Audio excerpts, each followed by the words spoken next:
What's up, Ride Warriors? We are here to look at the Masters of the Universe Classic Snake Mountain, a playset that we have been waiting for quite some time. So this has been on pre-order. That it's kind of like a Kickstarter thing that Super 7 did. You can see this box is absolutely massive. This might be one of the biggest toys I've ever bought in my life, and the price tag kind of follows that up with it. So if you were lucky enough to pre-order this, just to flip it around, you can see the box is just beautifully illustrated. The Snake Mountain file card, if you will, here on the one side that gives you a little story behind Snake Mountain. On the back of the box, you have that classic look to it. If you remember the old He-Man action figures from the 80s, they would all have like this very monotone or two-tone back here that had the outlines of what was inside of it. Then on the side, you have some of the pretty cool play features that this play set is going to have inside of it. So on the top, just another, and this thing's really heavy, just another look at that awesome artwork on the front of the box, and then the bottom of the box has nothing on it. So we are going to do an unboxing first to look at what's on the inside of this wonderful playset. So let me open up this box, and let me also say that Super 7 did an absolutely fantastic job with boxing this and shipping this. 2 outside packages, a whole lot of plastic pieces to try to keep everything together. And here we have our instruction booklet, and I'm going to open that up for you. And one of those surprises that we've got in here is a continuation of that great poster series that we saw, and this poster is absolutely huge. So a continuation of that poster series we saw with Mattel and the Castle of Grayskull, and they would send out the exclusive posters. Holy cow, look at this. So this is not a map. I was expecting a map, but this is a much larger poster of the Snake Mountain artwork that's found on the front of the box. So that's absolutely outstanding. That is quite something there. Okay, so like I said, I wanted to get that first piece off to see what was on the inside of it. So now I'm just going to start taking out some of these boxes here. And there's a lot of individual boxes of things. And we will see what's on the inside. And oh man, that is something. So I'm going to keep removing all these boxes to get out the main piece, which I believe is on the inside here. And I'm dropping stuff behind me. All my Game of Thrones stuff is back there, so I'm gonna have to reset that. Oh my goodness, this is heavy. So I'm gonna put this down on the ground. So we're gonna try to this thing might be one of the biggest toys I own here. So this is oh my goodness. Okay, holy cow. And you can kind of see the struggle here as I take this out of the box. Holy cow, and you can see right here how big this thing is. This thing is absolutely massive. Okay, so let's start rearranging some of this stuff here so that we can kind of see. And you can just already see how absolutely massive this thing is. Holy cow. So this is quite something. And once again, I'm trying not to break anything, not to pull anything off. Sometimes things like this can be a little tricky because, they're kind of like built in small batches, and you just want to be sure not to have any issues whatsoever with breakage. So here I see there is a tie here, so I'm going to have to untie that. So it looks like I'm going to have to untie that first. Holy cow. Yeah, there is a twist tie down here.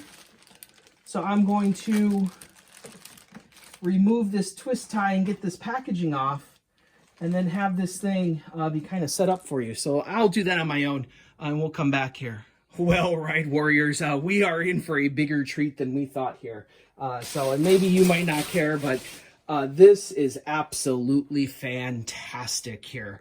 You just look at this. Look at how, like, you can see my head here. It's almost as big as that head right there. So this is folded in half currently, so to save on shipping space. So eventually it will open up, and I kind of measured this table. And according to my measurements, and I'm no, expert at measuring, and I said, yeah, this is going to fit exactly on this whole table here. So I'm trying to see if I got the whole shot there for you. Oh, man, and this is not even put together yet. So there's other pieces. There's other stuff on here. So first, look at that exquisite detailing and the paint washes on that green there with the dragon, the snake coil wrapped around. The lava flow is a translucent plastic. That is just fantastic. I didn't know that was going to be translucent, but it also has a paint wash over it to give it almost like a two-tone color. So I'm going to come here in a second and get some closer views. So like I was saying, you can see those wonderful paint washes all over it. The detail in everything, those eyes, they've got a little shimmer to them too. There's a little copperish, goldish color on those eyes as well. Just the amount of detail all over the place on this thing. The amount of paint apps, that lava flow is just outstanding. You look at some of these paint apps on here, the purples and the darker purples. And they got the holes here. And this is just the front. You got the gray on the spikes. This is just the front. And what's kind of cool about this is you kind of have right now, if you know the old Snake Mountain, this is kind of very reminiscent of that. And then you have elements from the 2000X Snake Mountain that will be in here as well, especially the lava flow. So they kind of, made something new and combined those two things to create something that's completely new. And this is even put together. And I'm already, speechless here with how amazing this toy is. So let me set back up here, and we'll go through the back side of it and start trying to assemble some of this stuff. So the back side of it is kind of plain. You do have some small details with stickers on the inside of it. On the bottom, you can still see they have a whole lot of details in there, with some demon heads, some exit ways. You see the back of the lava flow, which is kind of interesting to see. And then you move up and you see on the inside. Now, obviously, there's going to be stuff to add here, some accessories that we're going to add into this. So I'm expecting this to fill up pretty quickly. And then down here, you have the exit hole that goes to the front hole. That's really cool. You got some really cool details on that as well. So just taking a look at some of this stuff with the drips down, from the rock faces. Just really cool overall. And we're going to start putting together some of these other things in this box. Okay, so I took everything out of the box here. And as you can see, there are a number of accessories to put on here. A lot of this stuff is going to go on the inside to kind of jazz that up a little bit. So you can just see the exquisite detailing on all this stuff, the multiple paint apps to make those gates look rusty. Once again, the other half of the dragon head. One of the cool accessories that they added was this awesome table that Skeletor and his minions can plot against He-Man at. Some more accessories to put on the inside. More, once again, the rock faces with the multiple paint apps on it. A nice ladder. You can just see the wonderful paint apps on that as well. This is a really cool piece right here. Some, tentacles coming out of some slime. Some monsters coming out, very reminiscent of the monsters on the back of Dragon Blaster Skeletor. So you can see there's a lot of similarities there. Look at those paint apps on that green again. The paint apps on the tentacles themselves. just absolutely fantastic. Everything is high quality here. This is like museum quality stuff. Maybe not museum quality stuff, but you get the idea. And then the bone throne for Skeletor as well. Something that I really was something I really wanted because I think it's one of the coolest pieces. And you can see the multiple paint apps on that as well. So we are going to start assembling things here. Get a look at how this looks all together. We got to put the top on. We got to put those dragon heads on and get this all pieced together. Okay, so at this point, I've assembled all the stuff on the inside of Snake Mountain. So you can see there's that classic net trap with a trap door that you can see falls right open into that. There is a little hook there to reset it. One note on that. There is a piece of tape holding up the trap door that I did not know about. And I'm like, why won't this thing fall? But I cut the tape and whoa, lo and behold, it starts falling. We also see those demon heads that snap into the back piece of the main piece of Snake Mountain. And you can assemble everything else how you basically want. You can put the table wherever. I put the tentacles in there to take up some space. I got the bone throne over here. We have the classic voice changer that does not change voices, but it does open up and serve as a storage locker for weapons or whatever you want it to do. So you can see that it does twist a little bit.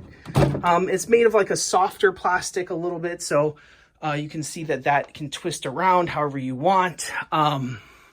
Got the ladder installed, got the gate installed, and then this is a play feature where this comes out as a secret entranceway for the heroes to invade in and break through the gate. So that is the back of Snake Mountain. Now I'm going to assemble the front and give you a look at what that all looks like. We'll be back. So I have now assembled the front of Snake Mountain here. And as you can see, this thing is just absolutely massive. So I put on the top over here. So you got to put on the gate. The gate takes a little bit of maneuvering to get in there, especially going from the back side so that it can flip open and land on that trapdoor spot. The snake head goes on the side. You can rotate it up and down depending on how you want it to look. Once again, that detailing just amazing. Down here, you have the bridge past the lava falls, so that connects the two halves and stabilizes the whole thing.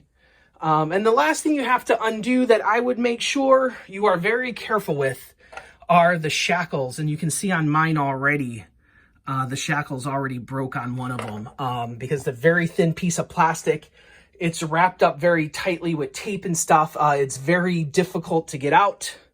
Almost too secure, if you will. But I would definitely be careful when you're taking off the packaging, the plastic wrap around those shackles, because they seem like they can easily break. The mouth opens and closes ever so slightly. You can see that there. And just overall, what an amazing piece here. I'm going to try and zoom out a little bit here so you can get a full look at it. And it's just an outstanding piece. So I'm going to spend some time, put some figures on this to give you an idea of what this is going to look like. And then kind of just show you the whole thing once again. So we'll be back in a second. So I just threw some figures up here just to give you a sense of scale of how big these figures are. I've always loved the God Skeletor from the He-Man 87 movie. You know, so just looking at, you know, how you can place them. Nice flat areas that you can stand these figures basically wherever you want, you know, and make different battle scenes, play with it. Oh, Whiplash fell down. Got to put Whiplash back up. Come on, Whiplash. There you go. Stand for us. So I'll be setting this up for a few more days, adding some artwork to the wall, and pretty much trying to complete my Masters of the Universe display area. So just looking at what I have already set up, I got some villains up there I need to place over here now. But with my old school Eternia, with the new WWE Masters of the WWE Universe over here, you know, with the evil villains down there. And I've put all my 2000X figures along with Eternia because they kind of fit better with the scale. And then, of course, with the heroes and Castle Grayskull that you can see here. Got some flying figures up there, some artwork on the walls. So different flying figures strung up from the ceiling. And then all the different villains, some battle scenes going on with the horses and the steeds and the battle cats. And then back here, we had a little accident back there the other day with some people falling down. But pretty much I can say that my Masters of the Universe display looks pretty complete here. So hopefully you've enjoyed taking a look at all of this, and especially taking a look at this wonderful masterpiece. Just look at the size of that thing. Absolutely fantastic. What great detail, what great playability. Just absolutely fantastic job by Super 7. So I'm going to go back to setting this stuff up. I'm going to be doing this, like I said, for the next few days here. So as always, ride on, Ride Warriors.